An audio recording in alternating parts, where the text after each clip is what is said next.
선화목자교회 주일 4부 예배에 오신 모든 성도님들을 주님의 이름으로 환영합니다. 이제 곧 예배가 시작됩니다. 옆 사람과의 대화는 삼가주시고 기도로 예배를 준비해 주시기 바랍니다. 핸드폰 전원은 꺼주시거나 진동 모드로 전환해 주셔서 모든 성도들이 다 함께 은혜로운 예배를 드릴 수 있도록 협조해 주시기 바랍니다. 감사합니다. 할렐루야. 기쁘고 감사한 주일 주님 앞에 예배하기 위하여 현장으로 또 온라인으로 함께 하시는 모든 성도님들을 예수님의 이름으로 축복합니다. 주님께서는 오늘도 찬양받기에 합당하시고 우리를 영원한 주님의 품 안으로 인도하여 주실 줄 믿습니다.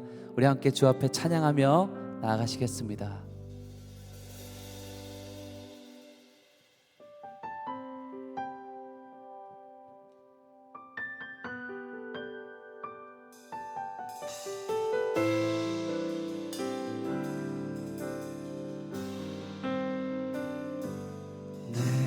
아버지 그 품 안에서 내 영혼은 안전합니다.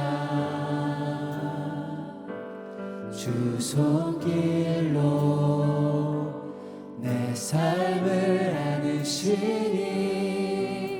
그 평강이 나를 덮습니다. 내 아버지 아버지 그 품 안에서 내 영혼은 안전합니다. 주 손길로 내 삶을 안으시니 그 평강이 나를 덮습니다. 비록 넘어지면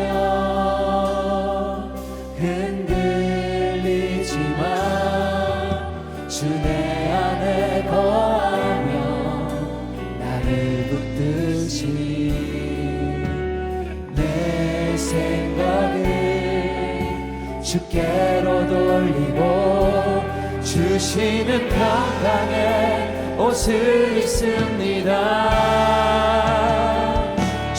약속 안에서 내 영혼 평안해 내 뜻보다 크신 주님의 계획 나 신뢰해 두려움 다 내려놓고 주님만 의지해 주 안에서 내 영혼 안전합니다.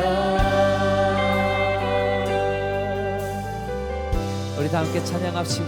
내 아버지 그 품 안에서 내 영혼은 안전합니다. 주 손길로 내 삶을 안으시니 그 평강이 나를 덮습니다. 나 비록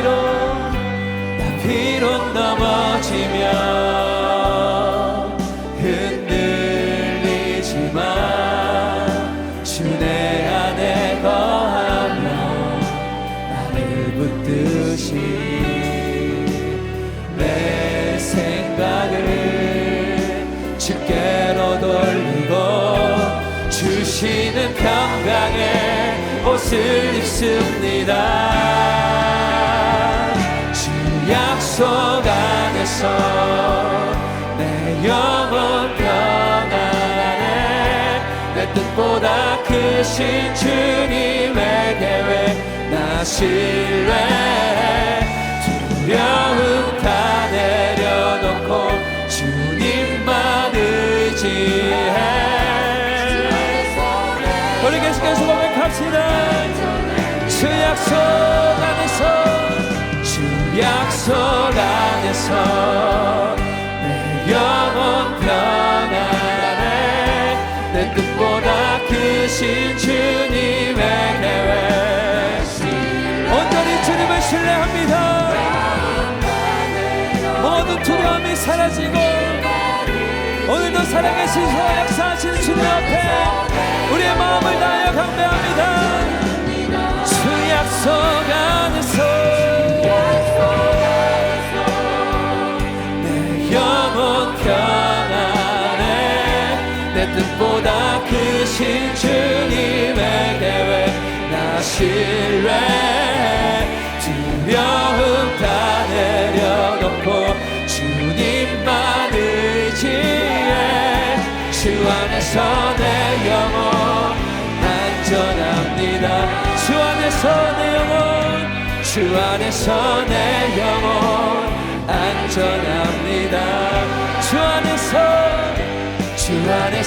내 영혼 안전합니다.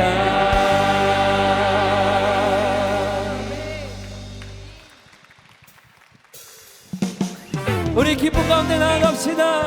모든 자리에서 일어나셔서 오늘도 새 기쁨과 새 날을 주신 주님 영원토록 주님 찬양합니다. 할렐루야.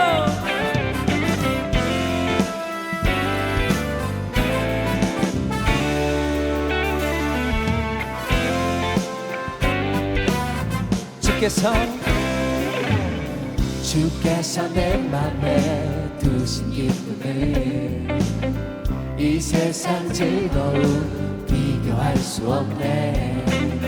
잠깐 있다 사라질 세상의 것과 다른 그 기쁨은 날마다 커져만 가네. 주가 주신 평안이 내 맘에 있어. 주를 향한 찬양이 넘쳐 흐르네. 나를 안전하게 돌보시는 나의 주 하나님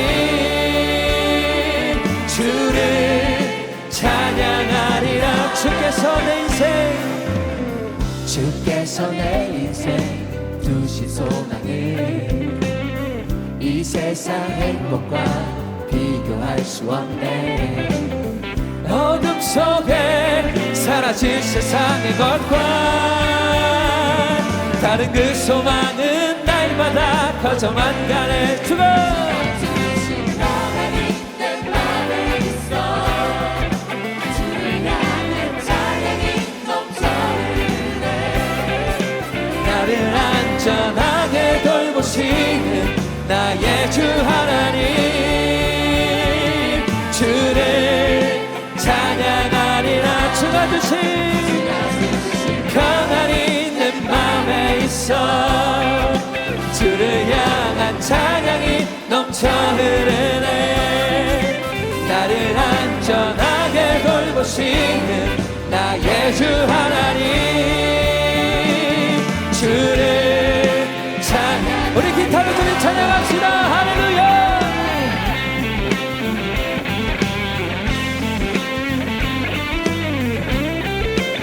여호와를 기뻐하는 것이 우리의 힘입니다. 아멘.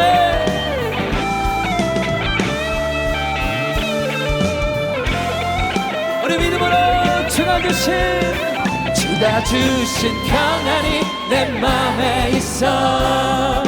주를 향한 찬양이 넘쳐 흐르네. 나를 안전하게 돌보시는 나의 주 하나님 주를 우리 목소리로 주가 주신 평안이 내 맘에 있어. 주를 향한 찬양이 넘쳐 흐르네. 나를 안전하게 돌보시는 나의 주 하나님 주를 찬양하리라. 주가 주신 평안이 내 맘에 있어. 주를 향한 찬양이 넘쳐 흐르네. 나를 안전하게 돌보시는 나의 주 하나님 주를 찬양하리라. 할렐루야.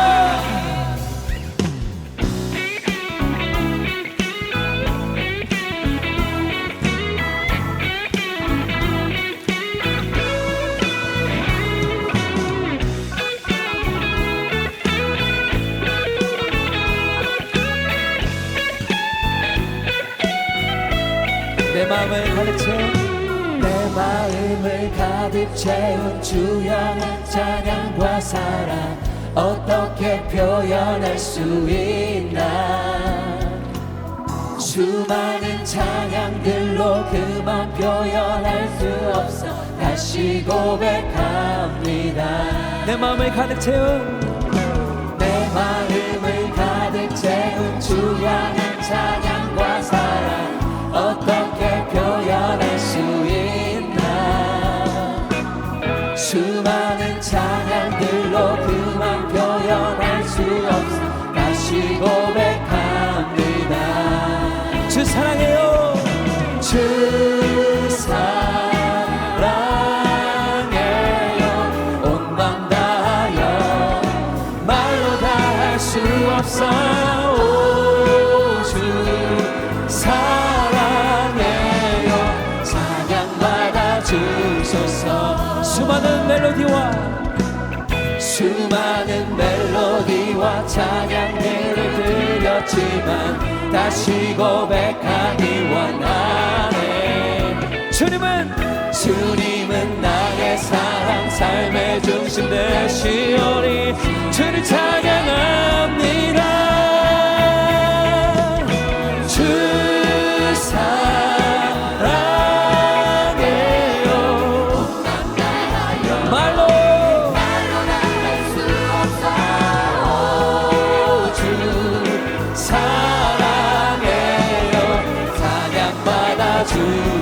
주님 사랑합니다. 주 사랑 주 사랑해요.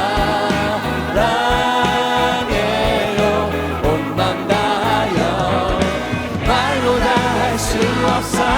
오, 주 사랑해요. 우리 주님 사랑하시는 분들 주 앞에 큰 영광의 박수 올려드립시다.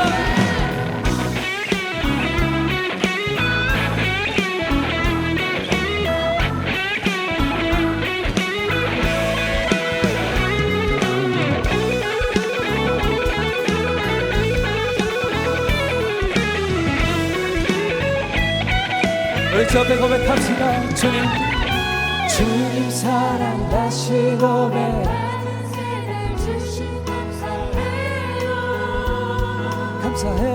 감사해요. 주님 사랑 다시 고백하는 새날 할렐루야. 주님 사랑 다시 주님 사랑 다시 고백하는 새날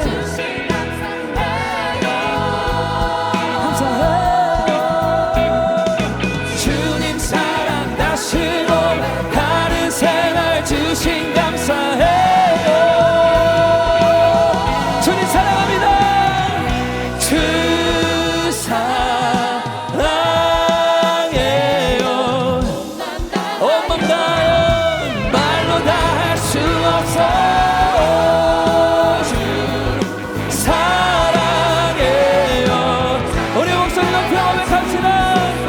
주 사랑해요. 주 사랑해요. 말로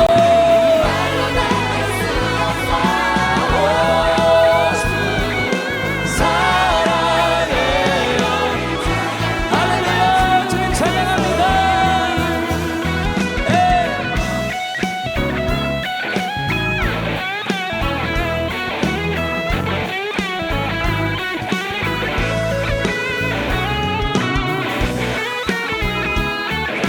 우리의 온 마음을 다하여 찬양할 단 한 분, 유일한 그 이름 찬양합니다. 우리 주님 앞에 큰 영광과 감사와 찬양의 박수로 나아갑시다. 할렐루야. 주님 사랑합니다.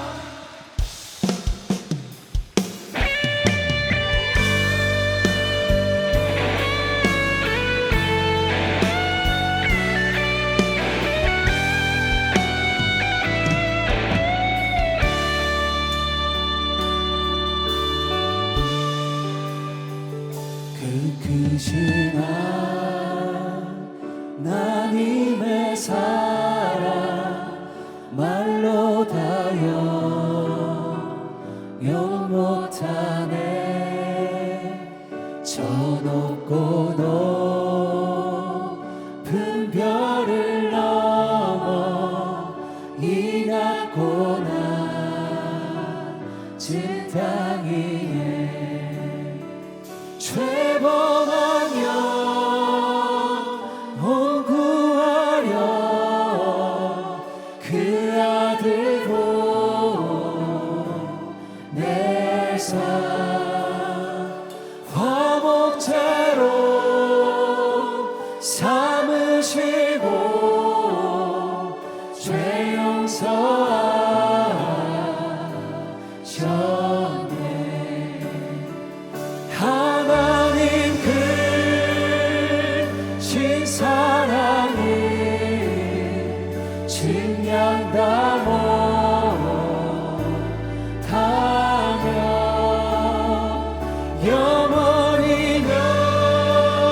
시절 외로운 시절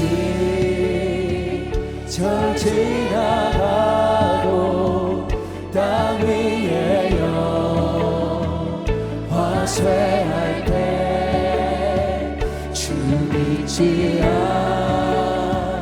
않던 영혼들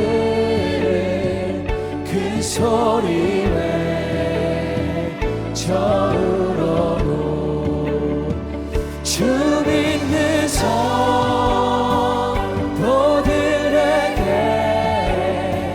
그 사랑 베푸사 우리의 죄 사했으니 그 은혜 잊을까. 하나님 크신 사랑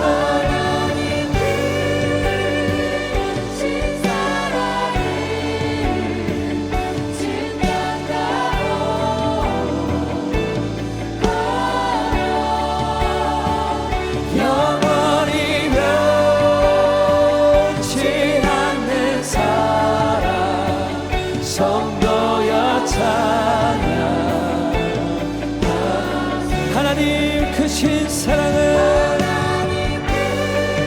할렐루야 할렐루야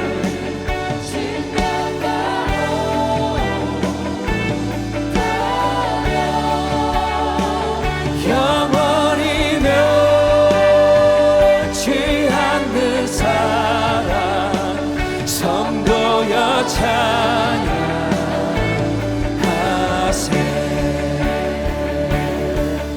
하늘을 두루마리 삼고 하늘을 두루마리 삼고 바다를 물 삼아도 한없는 하나님의 사랑 다 기록할 수 없겠네.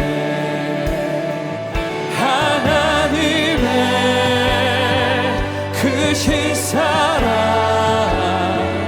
그 어찌 났을까. 저 하늘 높이 사도 채우지 못하리. 하나님 크신 사랑 증량다 못하면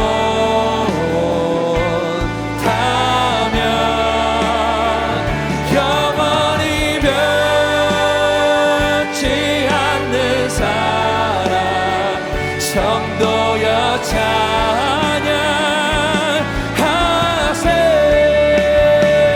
하나님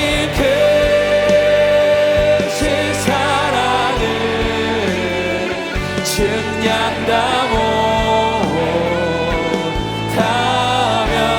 영원히 변치 않는 사랑 우리 하나님의 사랑 우리 두 손을 들어서 고백합시다.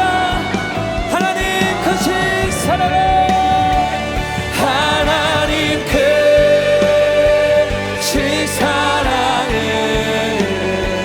증량다 못하며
모두 자리에 앉으시겠습니다.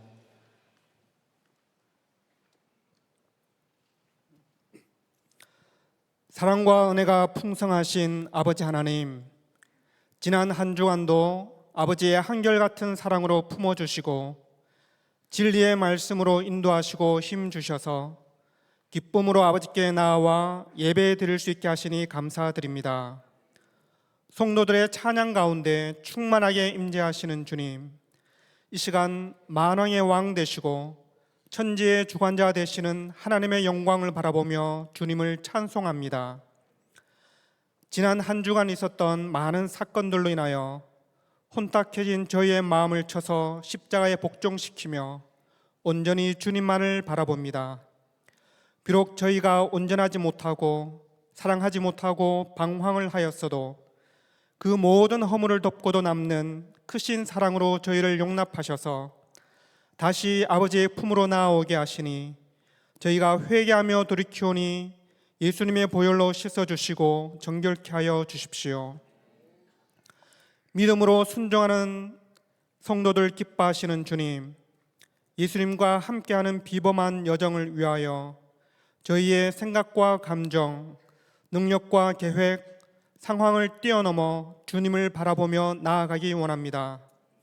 그래서 오늘도 주님의 말씀을 대언하시는 김다희 목사님께 성령으로 기름 부어 주셔서 주님이 원하시는 원생이라는 말씀으로 아버지의 말씀을 전하실 때 듣는 성도들이 아멘으로 화답하며 저희에게 말씀하시는 아버지의 음성에 믿음으로 순종하게 하여 주십시오. 또한 순종하는 자들에게 주님의 복을 풍성하게 누리게 하여 주십시오. 또한 주님의 그 복이 저희 안에 머물러 있지 않고 저희의 일터와 세상으로 또한 지진으로 고통받고 있는 트리키에와 시리아에도 풍성하게 흘러가게 하여 주십시오. 주님, 오늘도 주님께 드리는 예배를 위하여 찬양과 안내, 헌금, 주차 봉사 등 주님을 경외함으로 섬기시는 임사자와 봉사자들께 주님을 섬기는 기쁨과 축복을 풍성하게 허락하여 주십시오. 하나님을 경외하는 자들에게 친밀하게 다가오셔서 복 주시는 우리 하나님께 임마누엘 주님으로 동행하며 이끄시는 사랑하는 우리 주 예수님의 이름으로 감사드리며 기도드립니다.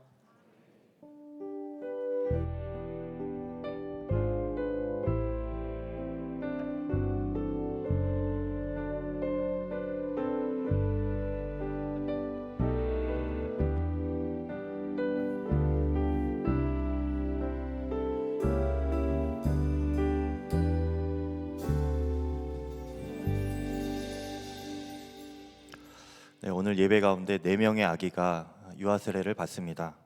이해, 이안, 이희온, 고1의 아기가 세례를 받을 텐데요. 대표하여서 이해만 집사님께서 유아 세례 간증해 주시겠습니다.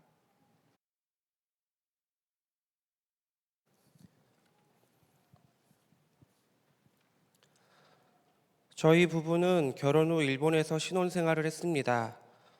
예수님의 사랑을 전하고자 하는 마음으로 선교에 첫 발을 내딛었지만 일본에서의 생활이 이어지지 못한 채 한국으로 다시 돌아와 첫 아이를 출산하게 되었습니다. 당시 저희 부부의 한국에서의 삶은 선교 실패로 인한 낙심과 재정적 어려움으로 힘든 상황이었습니다. 양육에 대한 책임과 처음 경험하는 육아의 지침까지 더해지니 정말 하나님께 의지하는 것 말고는 아무것도 할 수 있는 것이 없었습니다. 편안한 삶에서의 하나님과 어려운 상황 가운데의 하나님은 동일하셨지만 하나님을 향한 저희 부부의 절실함은 분명 달랐습니다. 그제야 저희 가정의 진정한 주인은 하나님이 되셨습니다. 둘째의 임신 소식과 동시에 셋째의 존재를 알게 되었을 때 저희 부부는 너무 감사하고 기뻤지만 한편으로는 새 아이를 잘 양육할 수 있을지에 대한 염려 또한 있었습니다. 그런즉 심는 이나 물 주는 이는 아무것도 아니로되 오직 자라게 하시는 이는 하나님이시니라. 고린도전서 3장 7절 말씀. 아멘. 여러 복잡한 감정이 가득했던 저희 부부에게 하나님께서 이 말씀을 선물로 주셨습니다.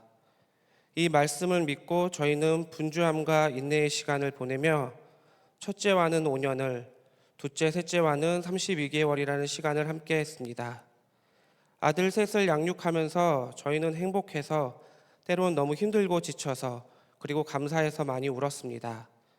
눈물의 순간마다 저희와 함께 하셨던 하나님의 선하심과 위로는 저희 부부를 부모로서 성장하게 하는 원동력이었습니다.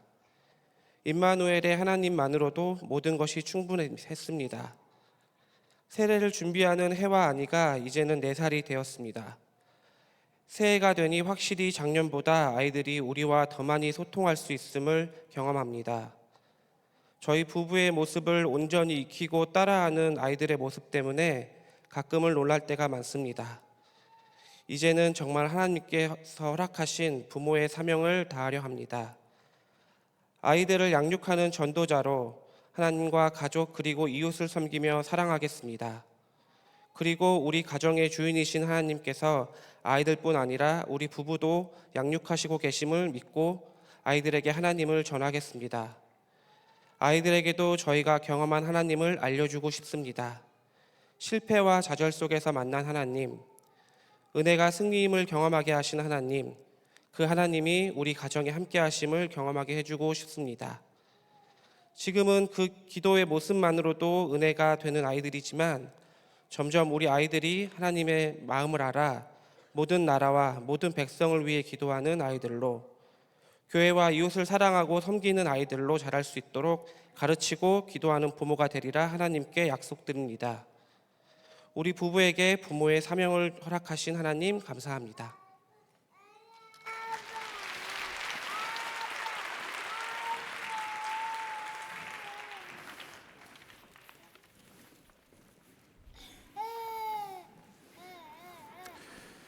세례받기 전에 눈물로 회개를 지금 하는 겁니다. 네, 기도하겠습니다. 하나님, 이해, 이안, 이희온, 고일의 4명의 귀한 생명을 주님께 올려드립니다. 이 시간에 부모의 고백으로 믿음으로 하나님 자녀들을 맡겨드릴 때 물로 세례를 베풀 때 성령으로 세례를 베풀어 주시옵소서. 하나님의 성령이 평생 저들을 떠나지 아니하고 저들의 삶을 인도하시고 지키시고 보호하시는 은총이 하나님 우리 저들의 아이들의 평생의 삶 동안 하나님 항상 있게 해 주시고 선하심과 인자하심으로 하나님의 함께하심이 세상 가운데 온전히 드러나며 아버지 아들 주님께 찬양을 올려드리며 감사와 영광을 올려드릴 수 있는 복된 자녀들이 다 되게 하여 주옵소서. 축복하며 예수님의 이름으로 기도드립니다. 아멘.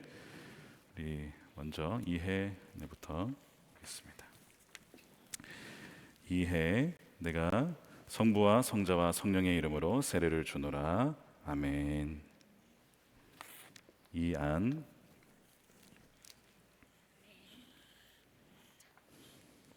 회개 다 했으니까 이제 세례를 받읍시다. 이안, 내가 성부와 성자와 성령의 이름으로 세례를 주노라. 아멘. 이희온,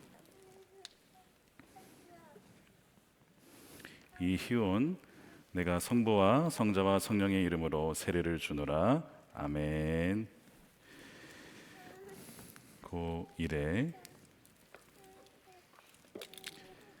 고일에 내가 성부와 성자와 성령의 이름으로 세례를 주노라. 아멘. 네. 자, 앞에 쓰시겠습니다. 우리 회중들 향해 쓰시고요. 네, 감격의 눈물을 흘리는데, 자, 쓰시고 우리 인사하실 때 우리 하나님의 가족으로 우리 박수로 환영해 주시기 바랍니다. 이 시간 10주간의 새가족 과정을 마치고 수료하시는 분들을 소개하겠습니다. 조석훈 성도, 조진아 성도, 이종혁 성도, 신윤철 성도, 김정현 성도, 이정현 성도, 손혜영 성도, 김동수 권사, 김정자 권사, 이미경 성도, 이지선 성도, 박철순 집사, 오유선 성도, 윤석건 성도님이십니다. 바나바가 십자가 목걸이를 목에 걸어주시고 예수님의 마음으로 축복해 주시기를 바랍니다.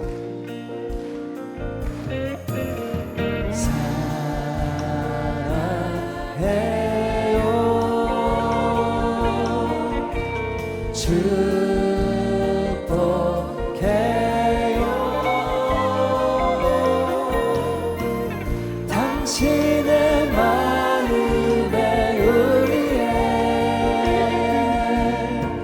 사랑을 드려요.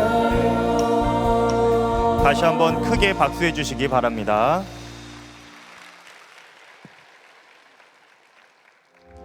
우리 교회는 20년 전에는 교회가 다시 회복되고 서는 것 자체가 불가능하다고 여겨질 정도로 완전히 망가진 상태에 있었습니다. 그런데 여러분 보십시오. 교회가 여러분에게 준 거잖아요. 주님이 계시는 집을 사랑합니다.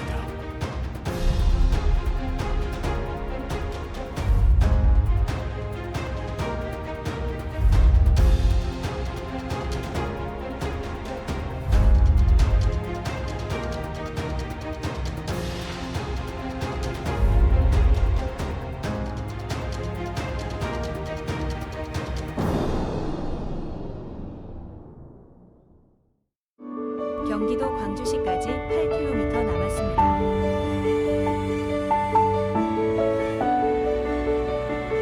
다윗이 아둘람굴의 도망자로 숨어 지낼 때 환난당한 사람들, 빚진 사람들, 또 마음이 원통한 사람들 다 모이죠.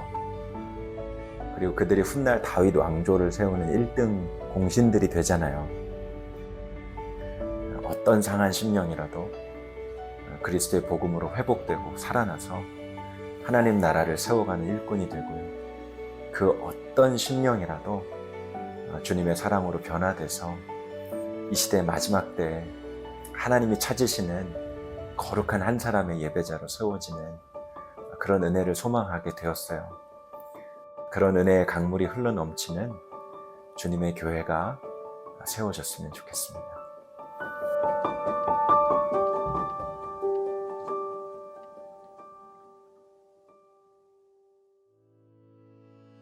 요나서는 큰 물고기, 박넝쿨, 벌레 등의 이야기로 우리에게 익숙하고 가까운 책이지요.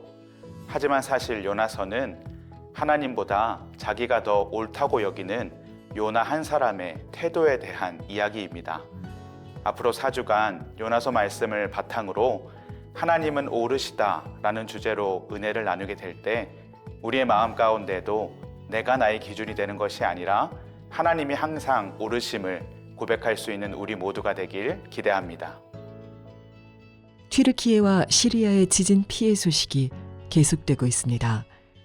큰 피해를 입고 배고픔과 추위 등으로 어려움을 겪고 있는 나라를 위해 특별 헌금에 함께해 주시기 바랍니다. 기독교 대한감리회 중앙연회 성남지방회가 오늘 성남제일교회에서 있습니다. 김세대, 김준호, 이조련, 장규환 장로가 은퇴하고 금경엽, 김윤직, 이동석, 현성민 장로가 안수받습니다. 이윤주, 정영호, 김성균 장로가 장로로 파송받습니다. 오상원 집사, 박라연 집사 외 4명을 지역장으로, 진성환 집사, 전승신 집사 외 62명을 속장으로 임명합니다. 신임 임원분들을 축복합니다. 교회를 신실하게 섬겼던 예배 찬양 송파 미래교구 김은창 목사가 우리들 교회 담임 목사로 부임합니다. 교회학교 윤민수 전도사가 부임합니다. 선화목자 교회에 처음 오신 새가족 여러분을 환영합니다. 1층 새가족실에 가시면 교회 등록과 교회 생활에 대한 안내를 받으실 수 있습니다. 매일 1시간 기도와 예수 동행일기를 통하여 주님과 동행하는 한 주 보내시길 바랍니다. 네, 교회사랑 특별 새벽기도회가 내일부터 금요일까지 진행됩니다. 하나님을 경외하시는 성도님들은 온 가족이 다 함께 나오셔서 하나님의 귀한 또 예수님의 몸된 성전에서 교회를 위하여 함께 기도해 주시기를 바랍니다.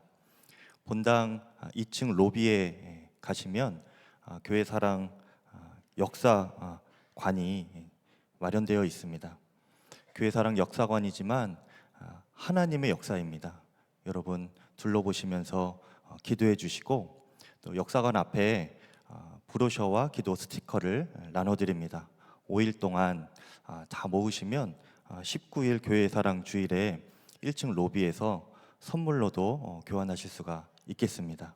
아이들과 함께 잘 참여해 주시면 감사하겠습니다. 이 시간에는 신임 속장 임명식을 갖도록 하겠습니다. 속장, 지역장 임명식인데요. 지역장님들을 대표해서 지역장 대표 홍장원, 박보영 집사님, 또 속장님들 대표해서 속장 대표 이정열, 고진미 집사님께서 십자가 목걸이를 받으시겠습니다.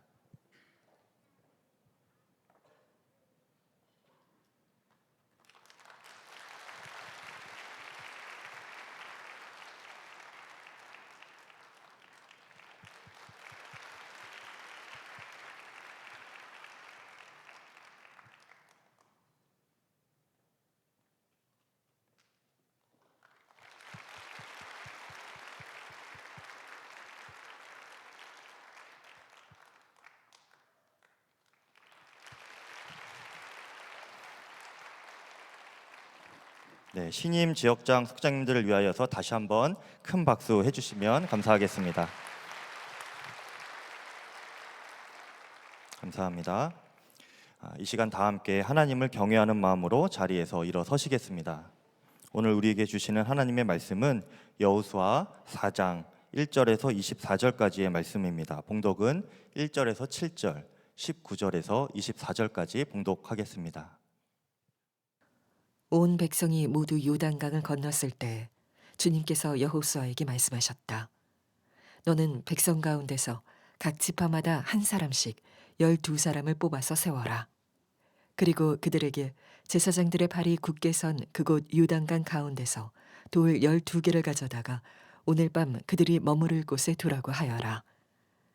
여호수아는 이스라엘 자손 가운데서 각 지파마다 한 사람씩 세운 그 12사람을 불러서 그들에게 말하였다. 주 당신들 하나님의 언약궤 앞을 지나 요단강 가운데까지 들어가서 이스라엘 자손의 지파 수대로 돌 하나씩을 각자의 어깨에 메고 오십시오. 이것이 당신들에게 기념물이 될 것입니다. 훗날 당신들 자손이 그 돌들이 지닌 뜻이 무엇인지를 물을 때 주님의 언약궤 앞에서 요단강 물이 끊기었다는 것과 언약궤가 요단강을 지날 때 요단강 물이 끊기었으므로 그 돌들이 이스라엘 자손에게 영원토록 기념물이 된다는 것을 그들에게 말해 주십시오. 백성이 첫째 달 열흘에 요단강을 건너 여리고 동쪽 변두리 길갈에 진을 쳤다. 여호수아는 요단강에서 가져온 돌 12개를 길갈에 세우고 이스라엘 자손에게 이렇게 말하였다. 당신들 자손이 훗날 그 아버지들에게 이 돌들의 뜻이 무엇인지를 묻거든 당신들은 자손에게 이렇게 알려주십시오. 이스라엘 백성이 이 요단강을 마른 땅으로 건넜다. 우리가 홍해를 다 건널 때까지 주 우리의 하나님이 우리 앞에서 그것을 마르게 하신 것과 같이 우리가 요단강을 다 건널 때까지 주 우리의 하나님이 요단강 물을 마르게 하셨다. 그렇게 하신 것은 땅의 모든 백성이 주님의 능력이 얼마나 강하신가를 알도록 하고 우리가 영원토록 주 우리의 하나님을 경외하도록 하려는 것이다. 아멘. 하나님의 말씀입니다. 다 함께 자리에 앉겠습니다.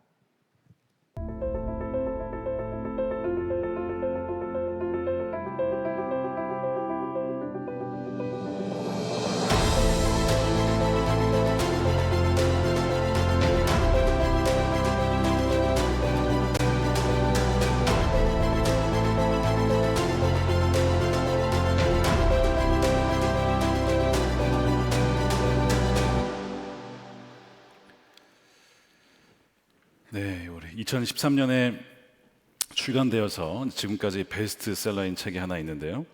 One Thing이라는 책입니다. One Thing. 당신의 한 가지는 무엇인가? 이 책은 묻고 있습니다. 세상에 두 가지 사람이 있다고 합니다. 하나는 여러 가지를 많이 하는 사람과 하나는 한 가지를 하는 사람입니다.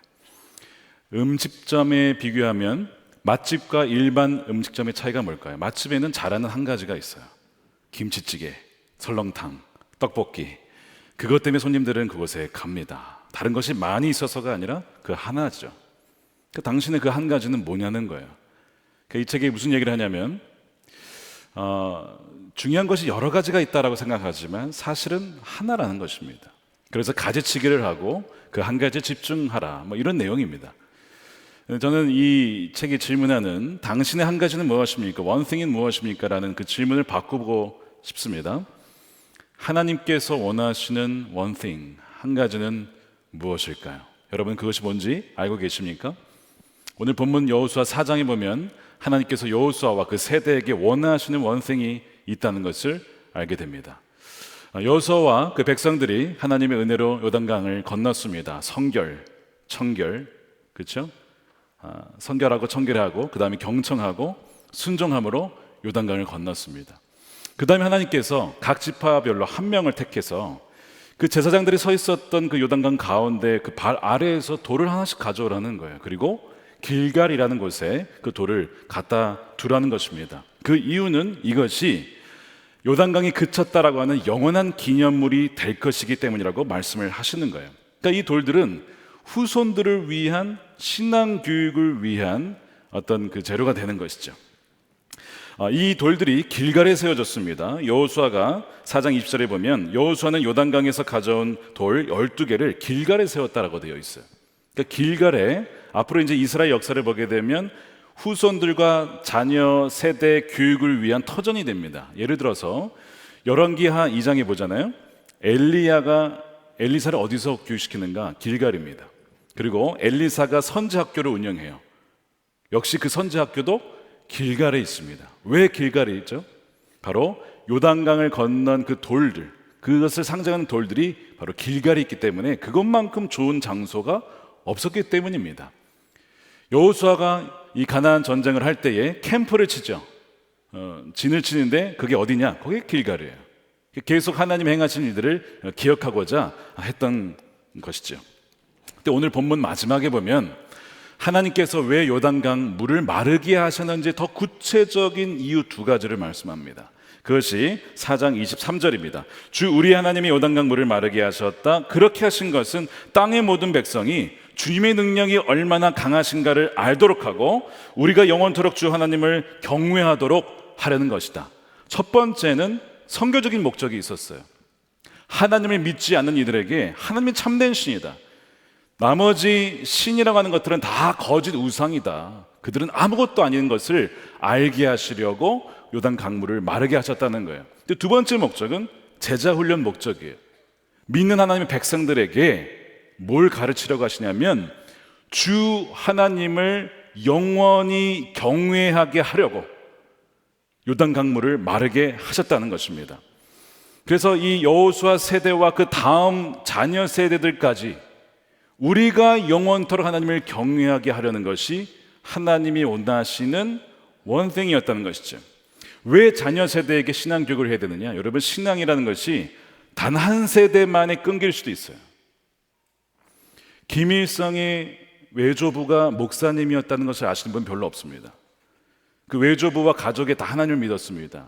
그 아들, 그러니까 김일성의 아버지 김영직, 평양에 있는 기독교 대학을 다녔어요. 그렇게 하나님을 믿는 가정이었습니다. 그런데 김일성은 외조부와 아버지와 그 가정이 그렇게 사랑했던 성경책을 어떻게 했느냐? 북한에서 다 몰수해서 보위부를 보내고 다 안전부를 보내서 집집마다 책을 다 쳐놔내죠. 그리고 그 성경책을 다 불태워버립니다. 한 세대 만에 이렇게 바뀌었다는 거예요. 그런 일이 벌어질 수 있다는 것입니다. 그래서 하나님께서 다음 세대에게 하나님을 경외하는 법을 가르치라고 오늘 말씀하는 거예요. One thing은 항상 하나님을 경외하는 것입니다. 사실 이 경외하라는 말씀은요, 처음 나온 게 아니에요. 여러분, 신명기서를 한번 찬찬히 읽어보세요. 하나님을 경외하라는 말씀이 엄청 많이 나옵니다. 하나님께서 시내산에서 모세와 그 지도자들을 불러 모으신 다음에 모세에게 하신 말씀이 있어요. 신명기 4장 10절에 이렇게 되어 있습니다. 당신들이 호렙산에서 당신들의 하나님이신 주님 앞에 섰던 날에 주님께서 나에게 말씀하셨습니다. 이 백성을 나에게로 불러 모아라. 내가 그들에게 나의 말을 들려주어서 그들이 이 땅에서 사는 동안에 나를 경외하는 것을 배우고, 경외를 얘기하죠. 이것이 그들의 아들, 딸에게 가르치게 하려고 한다. 하나님이 하신 말씀이에요. 하나님 첫 번째 하신 말씀이 경외하게 하려고, 그리고 자녀들에게 가르치라고. 신명기 10장에 가면요, 11절에 출애굽 1세들에게 약속하십니다. 내가 너희를 가나안 땅으로 데려갈 거야. 근데 내가 너희에게 원하는 한 가지가 있어 라고 하시면서 말씀하십니다. 신명기 10장 12절에 이스라엘 자손 여러분, 지금 주 당신들의 하나님이 당신들에게 원하시는 것이 무엇인지 아십니까? 주 당신들의 하나님을 경외하며, 이게 첫 번째예요. 이게 가장 먼저 나옵니다. 하나님을 경외하라. 그 다음에 그의 모든 길을 따르라. 그를 사랑하며 마음을 다하고 정성을 다하여 하나님을 섬기라. 하나님을 경외하는 것이 우선입니다. 이것이 되어야 나중에 길도 따르고 섬기고 사랑하는 것이 되는 거예요. 마음과 정성을 다하여 섬기려면 경외가 먼저라는 것을 말씀합니다. 자, 그러면 질문은 하나님을 경외한다는 것이 뭐냐는 거죠. 그것은 두려워하는 것인데 단지 두려워하는 것만은 아닙니다. 그것은 그분께 대한 경건한 두려움을 가지고 범사의 그를 인정하고 그분을 가장 존귀히 여기고 그분만을 전적으로 신뢰하는 것이 바로 경외하는 것입니다. 왜냐하면 하나님은 스스로 계신 분, 존귀하시고 완전하시고 우리의 삶과 온 우주 만물을 생사화복을 주장하시고 주관하시는 분이시기 때문에 그래요. 그래서 진정 두려워할 자를 두려워하라는 것입니다. 예수님께서 마태복음 10장 말씀에 이런 말씀을 하셨어요. 우리 함께 읽어보겠습니다. 시작. 그리고 몸은 죽일지라도 영혼은 죽이지 못하는 이를 두려워하지 말고 영혼도 몸도 둘 다 지옥에 던져서 멸망시킬 수 있는 분을 두려워하라. 그러니까 분명 경외에는 두려워하라가 있어요. 근데 부정적인 두려움만 있는 것이 아닙니다. 생사화복을 주관하시는 분이 주님이시기 때문에 그분을 최고로 존경하고 귀히 여기는 그 마음의 태도를 말합니다. 그래서 하나님을 두려워하는 사람은 사람을 두려워하지 않아요. 여러분, 누가 지금 두려우십니까? 여러분, 하나님을 두려워하시면 사람 두렵지 않습니다. 출애굽기 1장에 보면요, 모세가 태어날 때에 산파들이 이런 명령을 받아요. 애굽 왕으로부터, 바로로부터 아기들을 죽이라는 거예요. 근데 산파들이 그 아기를 살립니다. 모세를 살려요. 아니, 그렇게 했다가 잡히면 죽는 건데 그런 목숨의 위협을 당할 수 있는 상황 속에서도 어떻게 산파들이 그렇게 할 수 있었느냐? 성경은 뭐라고 하냐면 출애굽기 1장 17절에 그러나 이 산파들은 하나님을 경외했기 때문에 이집트 왕이 시킨 대로 하지 않고 아들이라도 살려 주었다는 것입니다. 여러분, 그분만을 인정하고 그분만을 의지한 자들이 산파들이었어요. 여러분, 지금 무엇이 두려우십니까? 이들은 자신의 목숨이 위험한 상황 속에서도 하나님을 두려워했어요. 그랬더니 하나님을 경외한 자에게 하나님은 어떻게 하시느냐? 출애굽기 1장 21절이죠. 그 산파들은 하나님을 경외하였으므로 하나님이 그들의 집안을 흥왕하게 하셨다. 시편 33편 읽어보십시오. 여호와를 경외하는 자를 위하여 쌓아두신 은혜, 마련해 두신 복, 선하심, 끝니스가 있다는 거예요. 누구에게요? 하나님을 경외하는 자에게 있다는 것입니다. 그에게 예비된 은혜가 있다는 거예요. 자, 그렇다면 묻겠습니다. 우리는 하나님을 경외하는 자일까요? 나는 하나님을 경외하는 자일까? 어떻게 알 수 있을까요? 하나님을 찬양하고 감사하고 그것이 물론 경외하는 거의 하나의 표현입니다. 근데 대부분의 사람들은 일이 잘 되거나 잘 풀릴 때에는 하나님을 찬양하고 경외하는 것처럼 보입니다. 그럼 언제 진짜의 모습이 나타나냐? 그 사람이 힘들 때, 고통당할 때, 환난을 당할 때 바로 진짜의 모습이 드러나요. 여러분, 시험이라고 하는 것은 왜 하나님께서 우리에게 주시느냐? 하나님 우리 마음의 중심에 뭐가 있는지 다 아세요. 그 왜 시험을 주시느냐? 그 시험을 당하면 불순물이 나오거든요. 내 안에 중심에 뭐가 있는지가 나타나요. 그래서 하나님 시험을 통해서 우리가 우리 안에 뭐가 있는지를 보여주시려고 시험을 주시는 겁니다. 예를 들어서 홍해를 건넌 1세대를 한번 생각해 보세요. 여러분, 홍해의 기적 한번 경험해 보고 싶지 않으세요? 하나님의 놀라운 기적 아마 구하는 분이 아마 계실 거예요. 근데 그들이 경험했어요. 그랬더니 와, 하나님 놀라우신 분이십니다, 찬양합니다, 막 이렇게 해서 경외하는 모습을 보입니다. 이 모습이 며칠 가죠? 3개월이 아니고 3일 갑니다. 3일이라고요. 목마름 상황에 가니까 이들이요, 그 찬양과 감사가 불평과 원망으로 바뀌더라는 거예요. 하나님의 시험이었어요. 그들이 진짜 하나님을 경외하는 거야. 딱 어려움을 닥쳐보니까 실제로 그 안에 있었던 것은 경외가 아니고 주여 주여 경외하는 줄 알았더니 나여 나여, 내가 제일 중요하더라는 것이죠. 내 기준에 뭐가 맞지 않으면 하나님은 불평하더라는 거예요. 경외가 아니었다는 것입니다. 출애굽 1세대들에는 그 경외는 마음이 없었어요. 하나님 물을 주셨어요.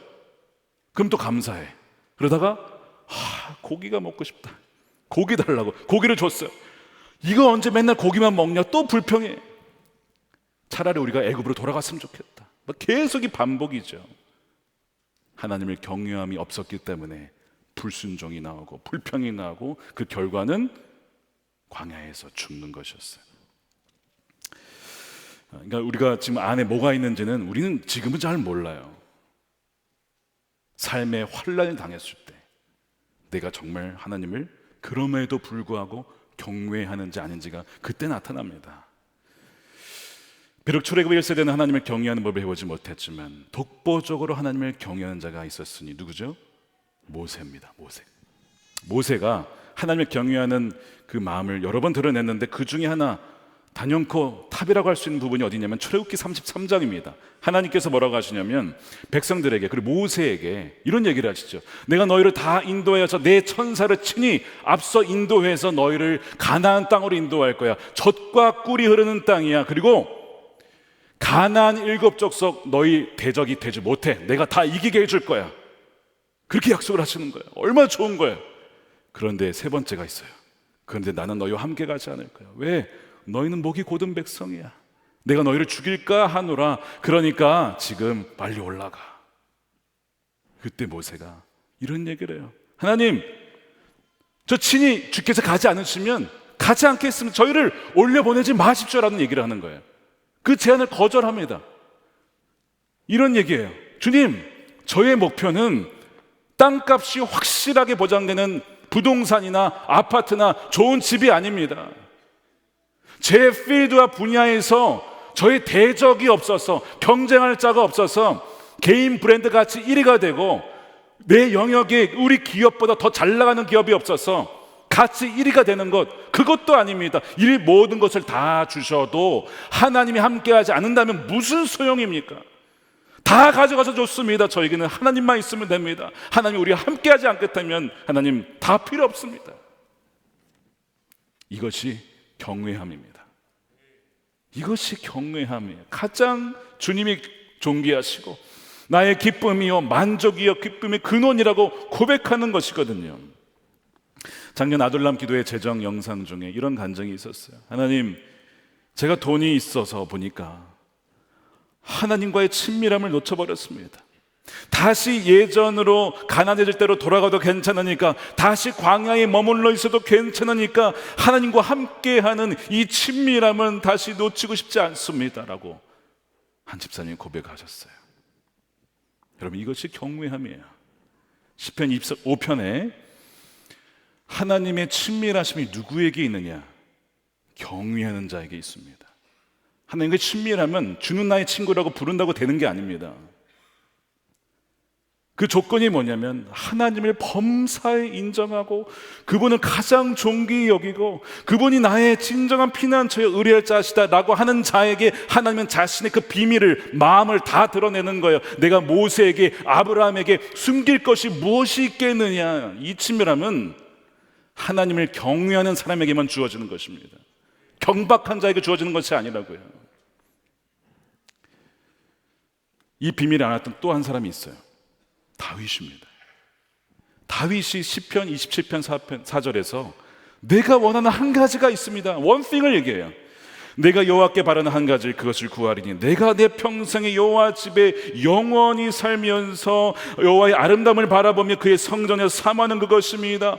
그분을 가장 기뻐하고 그분의 아름다움을 사모하며 그분이 나의 전부이십니다 라고 하는 이 모든 것이 뭐예요? 하나님을 경외하는 것입니다. 그래서 하나님이 내 마음이 합한 자다, 내 뜻을 그를 통해서 다 이룰 거야. 그의 후손을 통해서 예수 그리스도가 옵니다. 그를 통해서 다윗 왕국을 세우시고 하나님의 통치가 이루어집니다. 우상 숭배 다 사라지잖아요. 다윗은 하나님과 친밀했는데 그 비결은 하나님과의 뭐예요? 하나님을 향한 경외함이었다는 것이죠. 여호수아도 하나님과 경외하는 사람이었습니다. 여호수아도 하나님께 경외했어요. 여호수아 3장에 보면 하나님께서 여호수아에게 이런 얘기를 해요. 제사장들에게 명해서 언약궤를 메고 요단강 아직 있지만 먼저 발을 내디디면 요단강 물이 그칠 거야 라고 말씀하셨어요. 근데 아직 그친 건 아닌데 그냥 그렇게 하면 된대. 그럼 믿어지십니까 이것이? 근데 여호수아가 알겠습니다. 하나님과 그분의 하신 일을 기대해요. 경외하는 자의 특징이 있어요. 내 눈이 보기에 상황의 판단에 따라서가 아니라 하나님 말씀하셨다라고 하면 순종하는 거예요. 만일 여호수아가 이거 안 되면 어떡하지?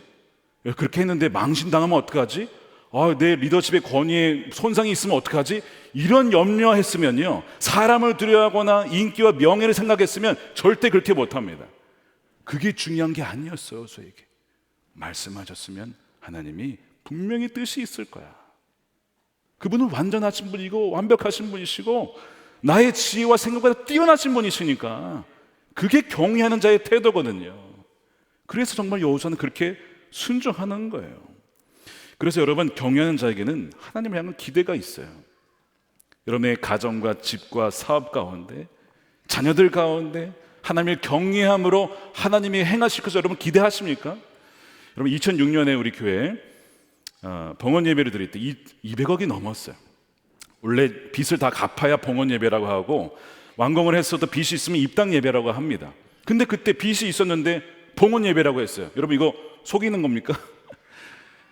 속이는 게 아니라 마음에 하나님 이미 빚을 갚아주셨다라는 믿음으로 드린 거예요. 그렇게 기대했어요. 하나님을 경외함으로 우리가 하는 것이 아닙니다. 하나님이 이미 갚아주셨음이라고 선언했거든요.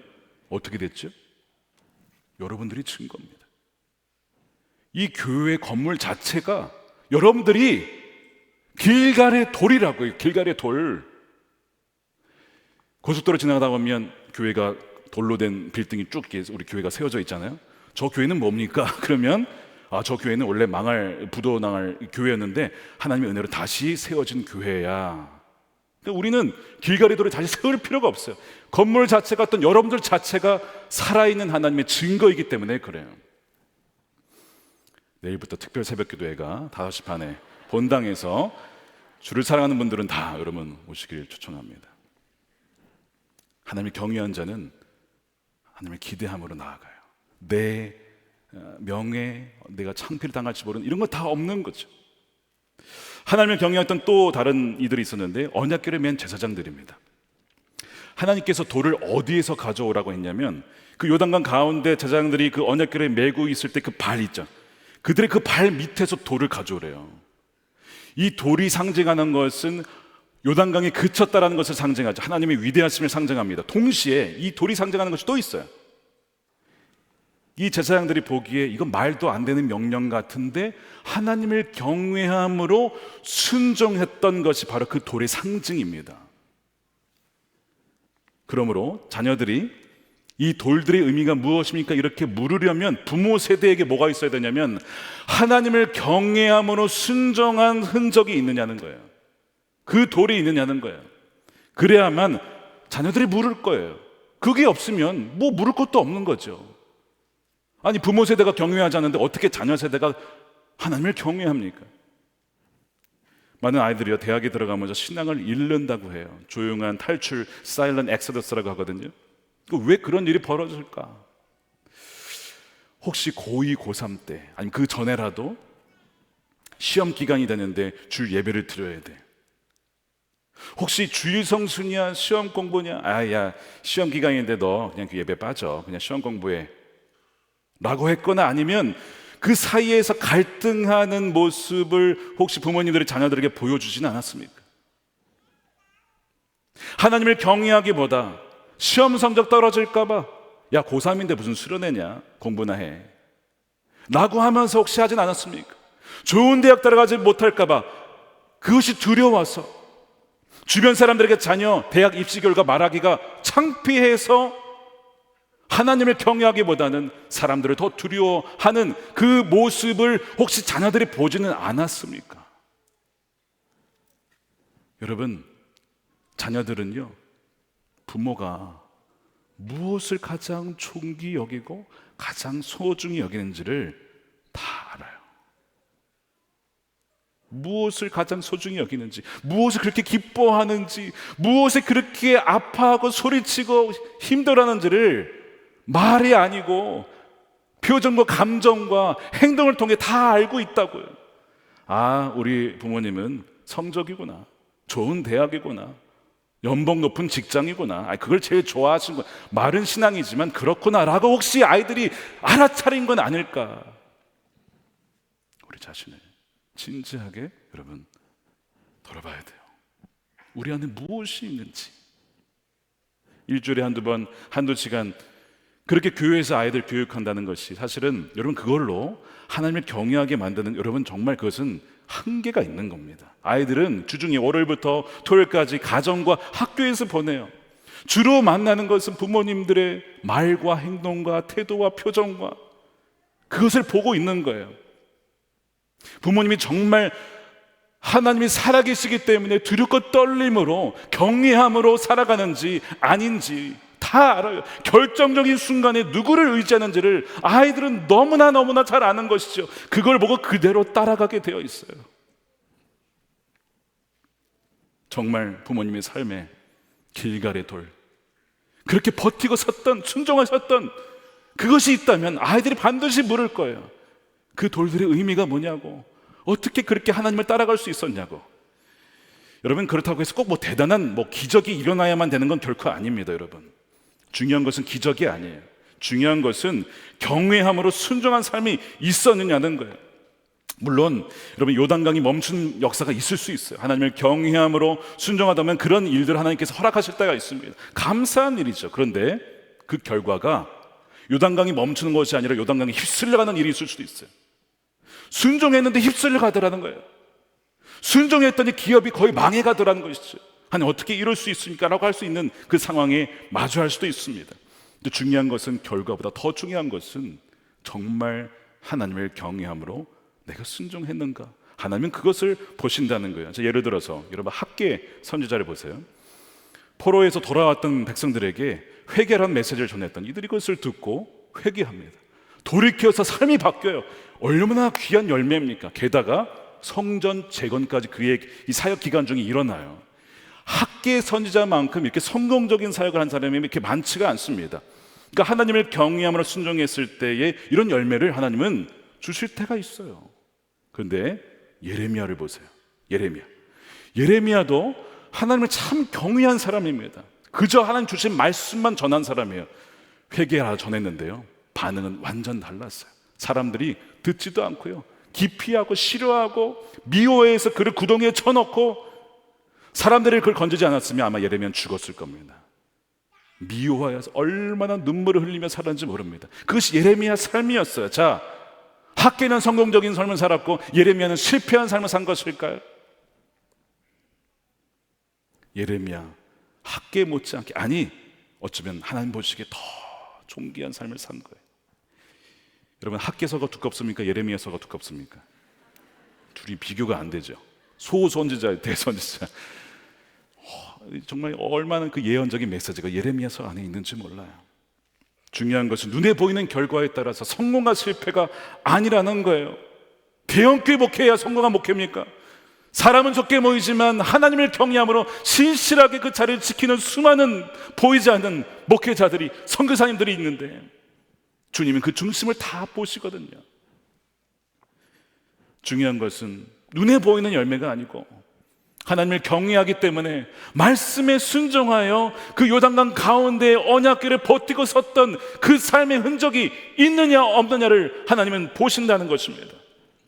아무도 없는 교회 본당에서, 작은 본당에서 새벽 기도하며 하나님을 찾았던, 부르짖었던 그 광야의 시간이 있었느냐? 한두 명 성도 앉혀놓고 천하보다 귀한 영혼, 하나님 주께서 맡겨주신 영혼입니다.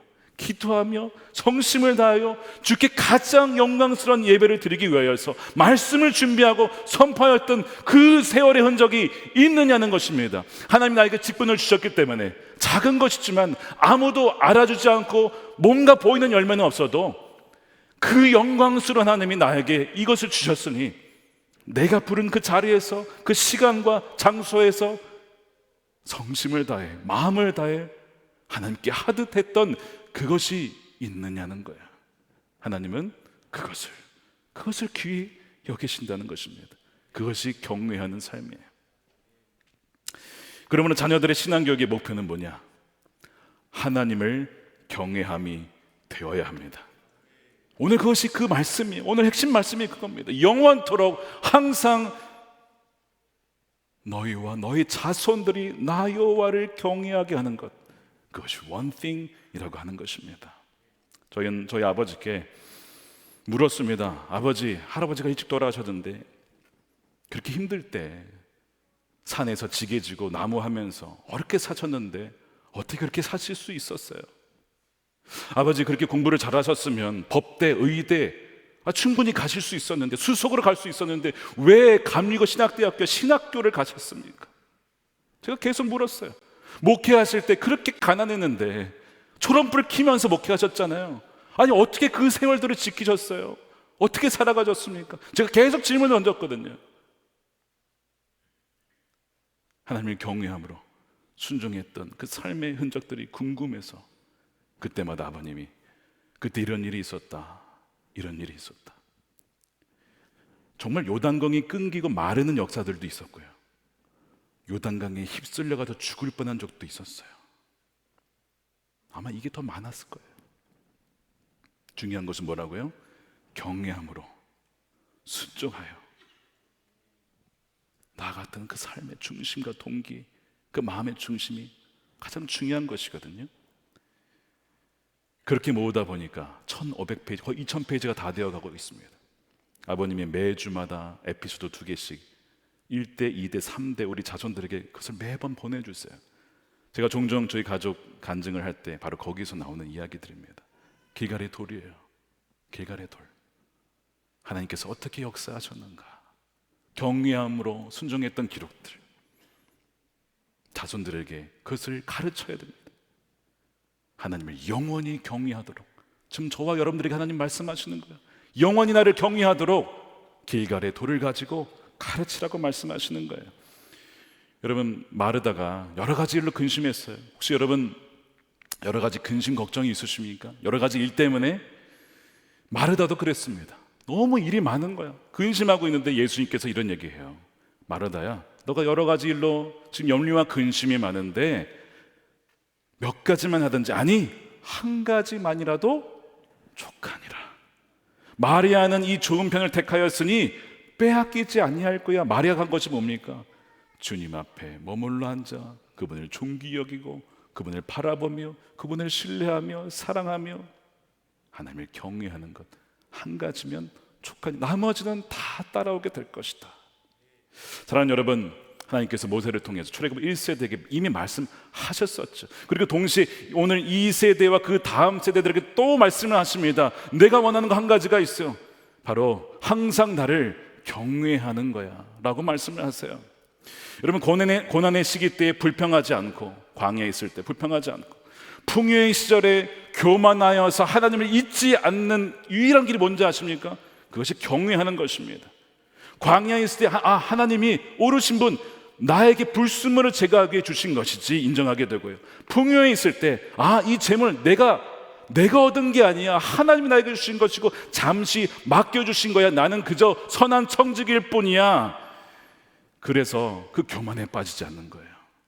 뭐라고요? 하나님을 경외하는 겁니다.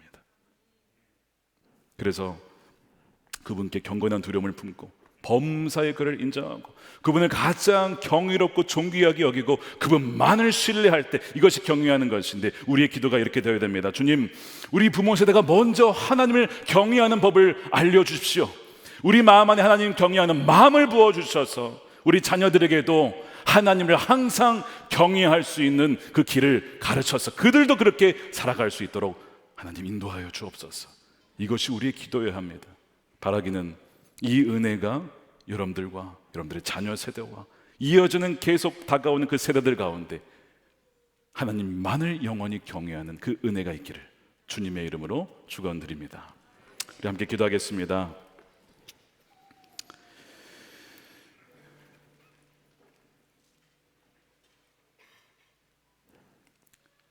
지난 3년간 코로나 기간을 지나면서, 환란의 시간을 지나면서 과연 우리 안에 무엇이 드러났습니까? 우리 안에 감춰져 있던 무엇이 드러났습니까? 여전히 하나님 나의 왕이시고 나의 생명이시고 내가 의지하고 내가 가장 존귀 여기는 분이라고 그렇게 여러 번 고백하셨습니까? 아니면 그 광야에 있었던 백성들처럼 한때는 찬양했는데 조금만 어려워지면 하나님 불평하고 원망하고 사람 탓하고 환경 탓하고, 그것이 혹시 우리의 마음의 중심은 아니었습니까?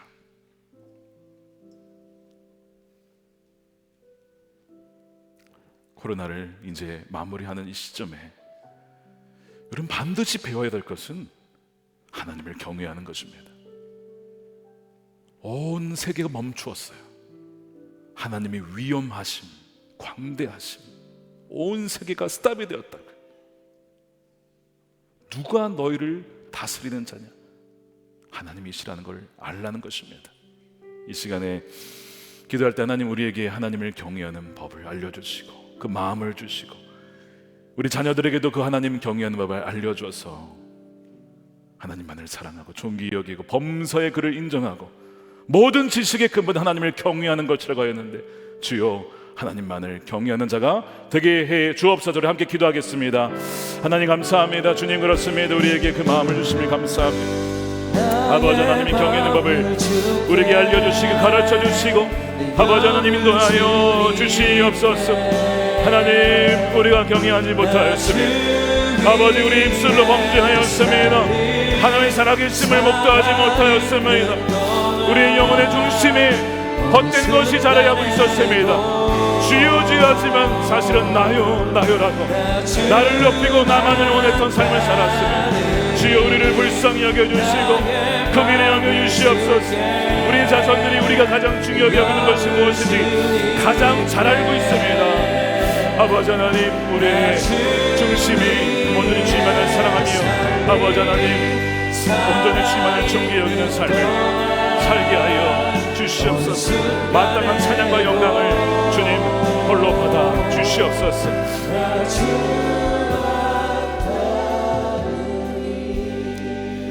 하나님 오늘 말씀을 주심에 감사합니다. 오늘 하나님 경외하는 것을 알려주시니 하나님 찬양하며 경배를 드립니다. 아버지 하나님 우리가 하나님을 경외하지 못했음을 회개합니다. 주님 우리를 긍휼히 여겨 주시옵소서. 하나님 오늘부터 정말 하나님을 범사에 인정하고 항상 인정하고 하나님을 존귀히 여기며 그분만을 의지하며 그 아름다우심과 존귀하심을 바라보는 하나님과 동행하는 정말 신실한 주의 자녀들이 다 되게 하여 주시옵소서. 아버지 하나님 우리만이 아니라도 우리 다음 세대가 이전의 영광보다 더 큰 영광으로 그 부흥을 맛보는 하나님의 영광과 임재 가운데 살아가는 우리 자녀 세대가 되기를 원합니다. 주님 하나님을 경외함으로 순종한 그 길갈의 돌들 우리 삶 가운데 증거로 남아 그것들이 또한 자손들에게 또한 알려지고 하나님의 놀라우심과 위대하심과 신실하신 하나님이 아버지 계속해서 자손 대대로 흘러갈 수 있도록 하나님 은혜를 베풀어 주옵소서.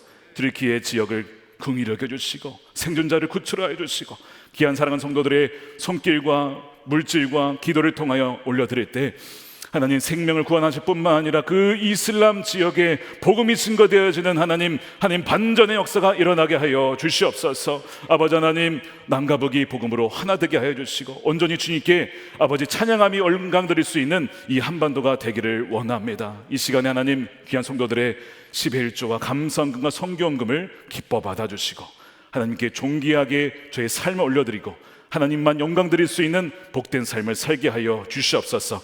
땅끝까지 복음이 증거되게 하여 주옵소서. 우리 선교사들에게 새 힘을 주시고 하나님 주 예수께서 다시 오시는 그날 한 명도 빠짐없이 영광스러운 그날을 맞이할 수 있는 순수한 아버지 순결한 주의 백성들이 다 되게 하여 주시옵소서. 감사드리며 우리 주 예수 그리스도의 이름으로 기도드립니다.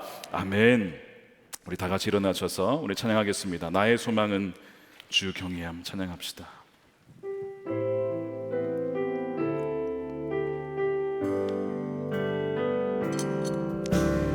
나의 소망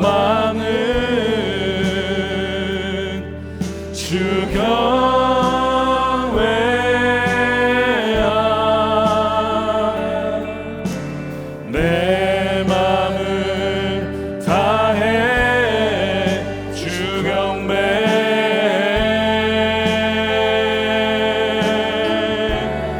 내 안에 모든 것 내 안에 모든 것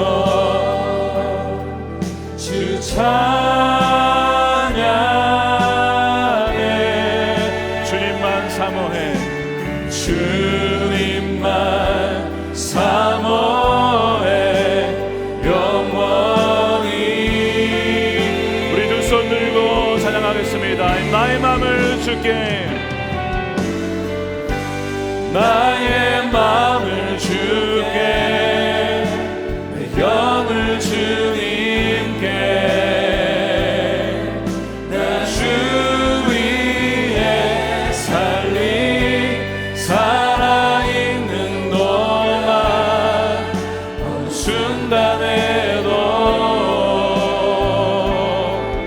나 주만 나의 마음을 주께 나의 마음을 주께 내 영을 주님께 나 주 위에 살아있는 동안 어느 순간에도 나 주만 넘쳐나네 넘쳐나네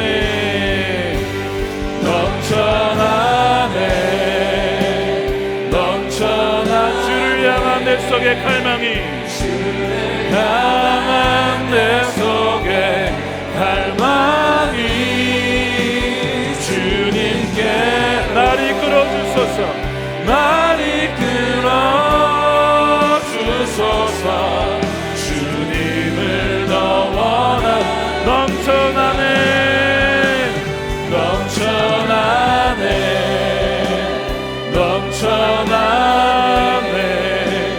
주를 향한 내 속에 갈망이 주님께로 날 이끌어 주소서 주님을 더 원합니다 주님을 더 원합니다. 기도하겠습니다. 이제는 우리의 생명 되시고 우리의 전부 되신 예수 그리스도의 크신 은혜와 아버지 하나님의 풍성하신 사랑하심과 성령님의 가망함동 교통케 하심이 오직 하나님만을 항상 경외하며 또한 우리 자손들에게도 그렇게 경외함을 가르치기로 결단하는 우리 모든 사랑하는 성도들과 저들의 삶과 가정과 일터와 후손들 가운데 영원히 함께 하시기를 간절히 축원하옵나이다. 아멘.